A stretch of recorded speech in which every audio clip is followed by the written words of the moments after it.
అన్నమయ్య జిల్లా రాయచోటి దగ్గర అయితే చిన్నమన్నె మండలంలోనే ఒక అక్కులమ్మ కొండ ఉంది. ఇప్పుడు ఆ అక్కులమ్మ కొండపైకి వెళ్ళి మీకు అక్కడ విశేషాలు అయితే వివరిస్తాను. రాజుల నాటి కోటకోడలు అయితే ఉన్నాయి. చాలా కింది నుంచి అయితే మేము పైకి వచ్చినాము. ఇక్కడ కోటకోడలు ఉన్నాయి. ఇంకా మనం ఎక్కాల్సింది చూడండి, ఆ జెండా పడుతుంది చూడండి, అక్కడికి వెళ్ళాలా. అక్కడ మధ్యలో అయితే ఒక ప్రహారీ గోడ అయితే మనకు అనిపించింది. మళ్ళీ మధ్యలో వచ్చేటికి ఇక్కడ భారీ రాళ్లతో ప్రహారీ గోడ అయితే మనకు చూడొచ్చు. ఇక్కడ ఒకప్పుడు ఈ ప్రాంతాన్ని రాజులు పరిపాలించేవాళ్ళు. వాళ్ళ ఆనవాళ్ళ గుర్తుగా ఈ ఇంకా మనకైతే మిగిలి ఉన్నాయి. దాదాపు ఇటువంటి చారిత్రక సంపద అంతా శిథిలం అయిపోయినాయి. ఉండే వాటినైనా మనం కాపాడుకొని భావితరాలకైతే మనం వీటిని తెలియజెప్పాల్సిన అవసరం అయితే ఎంతైనా ఉంది.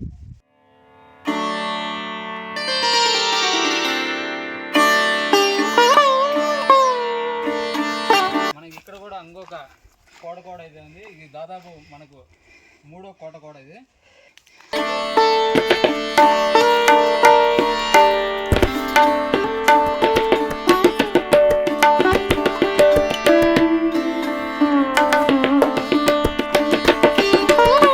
ఈ కొండపైకి రావడం చాలా అనుభూతిని అయితే ఇస్తుంది. అన్ని చెట్లు ముళ్ళ పొదల మాదిరిగా ఉంది. లొకేషన్ అయితే చాలా అద్భుతంగా ఉంది. అయితే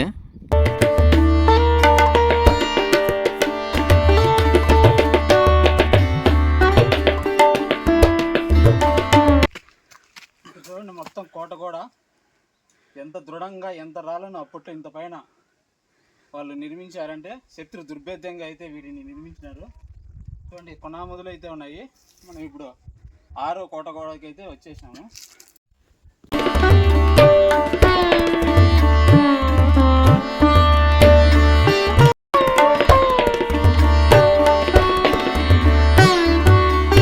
వినాయక స్వామి బొగ్గిలు అంటే ఇది పానపట్ట మీద అయితే వినాయక స్వామి బొగ్గిలు మనం ఇక్కడ చూడొచ్చు.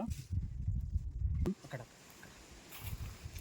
చూడండి ఫ్రెండ్స్, ఇక్కడైతే మరీ అత్యంత కట్టుభద్రతమైన కోట ఇది చూడొచ్చు. ఇది 8వ కోట. చూడండి ఒకసారి, ఎంత రాళ్ళు, ఎంత పెద్దగా ఈ కోట అయితే చూడండి. ఎంత స్టాండర్డ్గా ఇప్పటికీ ఇంత ఉందంటే అప్పట్లో ఎంత గొప్పగా నిర్మించారో చూడండి. మొత్తం ఇది ఈ రాళ్ళ మార్గం కూడా రాజులు నిర్మించినవే.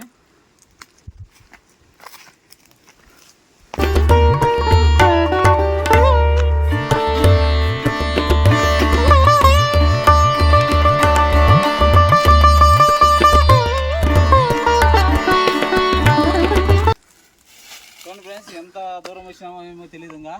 ఒకసారి పేరు చూడండి ఎలా ఉందో.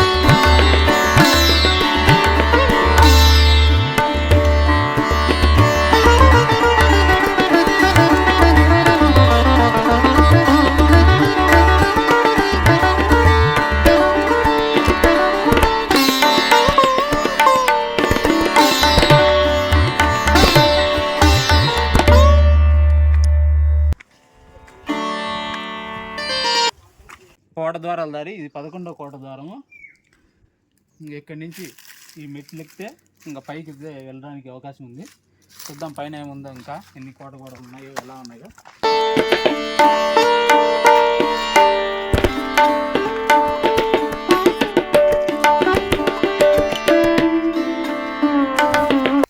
ఒకసారి చూడండి ఇది ఎలా ఉందో లొకేషన్. ఒకసారి చూడండి, ఇటువైపు నుంచి శత్రువులు అయితే ఎక్కలేరు. అందుకే ఇక్కడ కోటలు అనేది కట్టి పెట్టినారు. ఏమున్నా శత్రువులు ఇలా రావాలి కాబట్టి చాలా శత్రు దుర్భేదంగా అయితే ఈ కోటను నిర్మించినట్టున్నారు.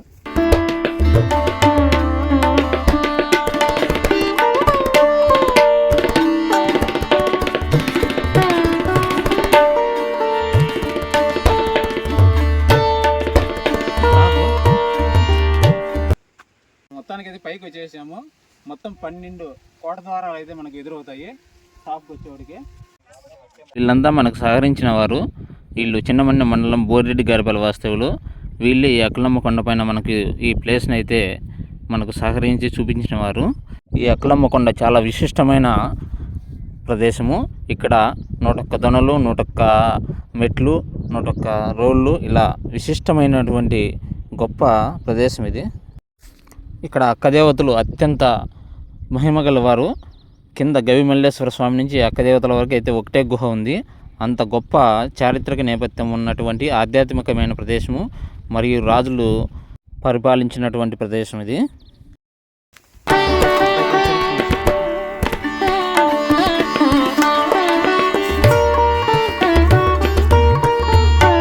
ఇక్కడ ఈ బోరెడ్డి గారిపల్ల వాస్తవుడైనటువంటి అన్న మనకు లోపలికి అయితే పిలిచిపోతున్నాడు. ఈ కొద్ది దూరం పోయినాక ఆంజనేయ స్వామి ఒక పెద్ద రాతి బండకైతే ఇక్కడ ఆంజనేయ స్వామి దర్శనం ఇస్తాడు మనకు.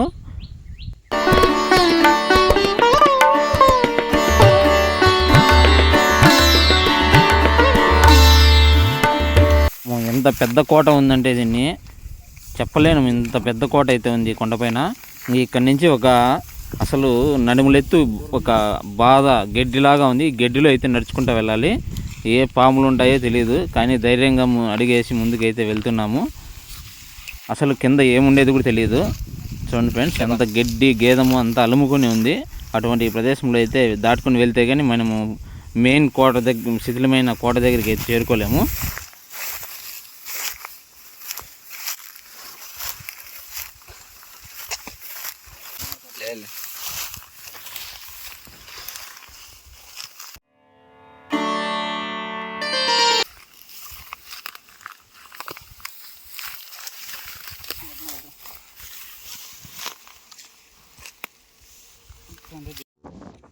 చూడండి ఫ్రెండ్స్ ఎలా ఉందో. ఇక్కడ దాటుకొని వచ్చినాక ఇలా అయితే ఉంది ప్రదేశము. లోయలు, గుట్టలు, కొండలు, ఒక ఎలా అన్ని రకాలు కలిసినటువంటి ఈ కొండ ప్రాంతంలో అయితే కోటను నిర్మించినారు. ఇంకా మనము కొంచెం పైకి ఎక్కితే ఆ కోట వరకు చేరుకోవచ్చు. చూడండి, జారినామంటే ఎంత కింద ఉంటామో తెలియదు.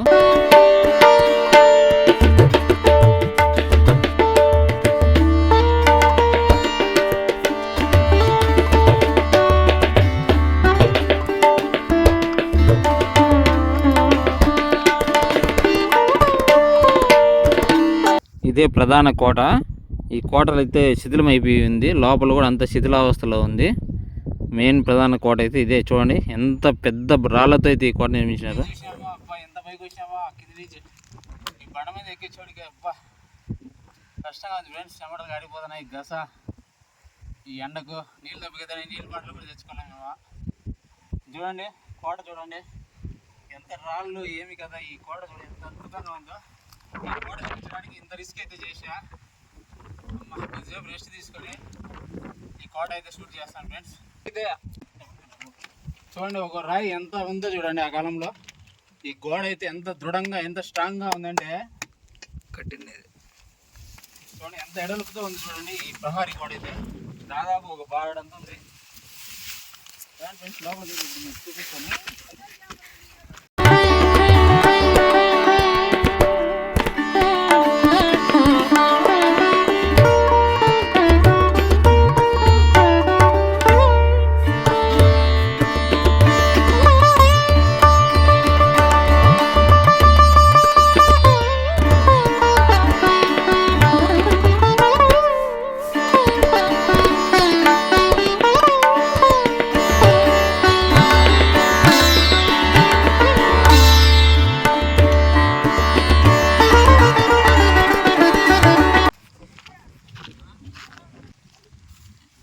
వాళ్ళ ఇటుకలు చూడండి. అప్పటి కాలం నాలుగు కాలంలో వాళ్ళ ఇటుకలు అయితే వాళ్ళు ఇదంతా ఇటుకలు బట్టి ఇప్పుడు మనం ఎలా ఇటుకలు బట్టి ఏది చేస్తానేమో అట్లా ఇక్కడ ఇటుకలు అయితే తయారు చేస్తూ ఉండేవాళ్ళు.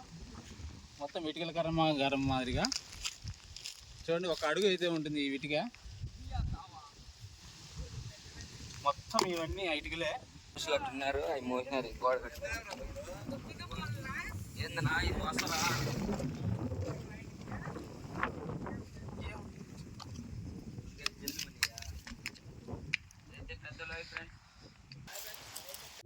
ఈ కోటను పరిపాలించినటువంటి రాజులు ఎవరో క్లారిటీ అయితే లేదు.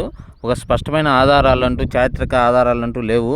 కొందరేమో శ్రీకృష్ణదేవరాయల కాలం నాటిది అంటారు, కొందరేమో వైదుమ మహారాజులు పరిపాలించినారని కొందరు అంటారు. ఎవరు పరిపాలించిన మొత్తానికైతే ఆ కోట ఆనవాళ్ళు ఇక్కడ పెద్ద పెద్ద ఈ యొక్క శిథిలావస్థకు చేరుకున్నటువంటి ఈ బండరాళ్ళే సాక్ష్యాలుగా నిలిచాయి. చూడండి ఈ ఒక స్తంభాన్ని అయితే ఏర్పాటు చేకినారు ఇక్కడ. ప్రస్తుతానికి అయితే ఎన్ని శిథిలం అయిపోయినాయి.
అప్పుడైతే యుద్ధాలు జరిగినప్పుడు ఈ అంతఃపురంలో స్త్రీలు ఉంటారు కదా, రాజు భార్యలు వాళ్ళు, అప్పుడు శత్రువులు చేతులు వీళ్ళు పొరపాటున ఓడిపోయినారంటే ఈ స్త్రీలకు ఏమైనా ప్రమాదం వాటిల్లుతుందని ఇక్కడ ఏర్పాటైతే చేసినారు. ఇక్కడ సొరంగము, ఈ సొరంగంలో కూడా లోపలికి అయితే వాళ్ళను పంపించేవాళ్ళు. ఇక్కడ నుంచి ఒక సేఫ్ జోన్లోకి అయితే వాళ్ళను ఆ రాణులను అయితే రాజులు అయితే పంపించేవాళ్ళంట. చూడండి ఆ సొరంగం ఎంత లోతుందో ఎక్కడికి పోతుందో తెలియదు మనకైతే. ప్రస్తుతానికైతే ఈ సొరంగ మార్గాన్ని రాళ్ళతో కప్పబడి మూసేసినారు. ఎందుకంటే దీంట్లో కొండి వెళ్ళి ఏదైనా ప్రాణాపాయాలు తెచ్చుకుంటారని.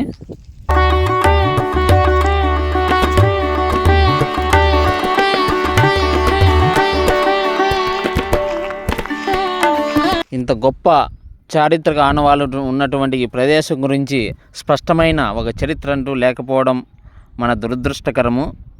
13 కోట ద్వారాలతో పైకి చేరుకుంటే కానీ రాలేము. అంత గొప్ప శత్రు దుర్భేదంగా ఈ కోటను అయితే నిర్మించినారంటే ఎంత చెప్పడానికి మాటలు చాలడం లేదు. అయితే ఒక దారి ఉంది. ఈ దారి ఎందుకంటే అటువైపు శత్రువులు వచ్చి ఒకవేళ దాడి చేస్తే సేఫ్ జోన్గా తప్పించుకోవడానికైతే ఇటు మార్గం అయితే ఏర్పాటు చేసుకున్నారు.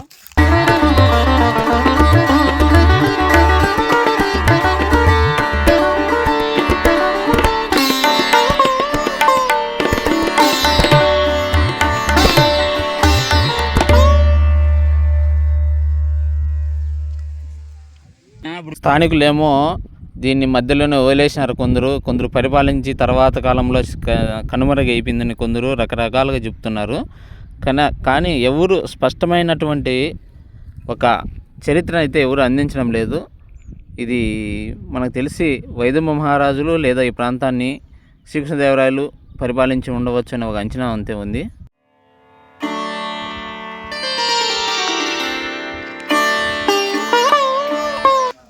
చూడండి ఫ్రెండ్స్, ఇక్కడ గుహ అయితే ఉంది. మనం లోపలికి వెళ్దాం.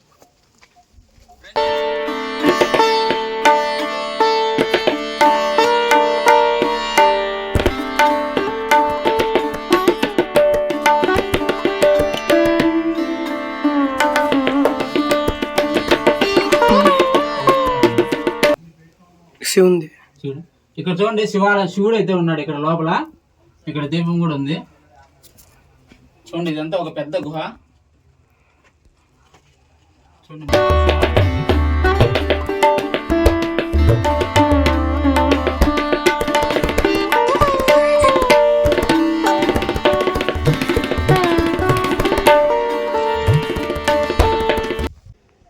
మా కష్టానికన్నా సబ్స్క్రైబ్ చేసి మా ఛానల్ను సపోర్ట్ చేయండి ఫ్రెండ్స్.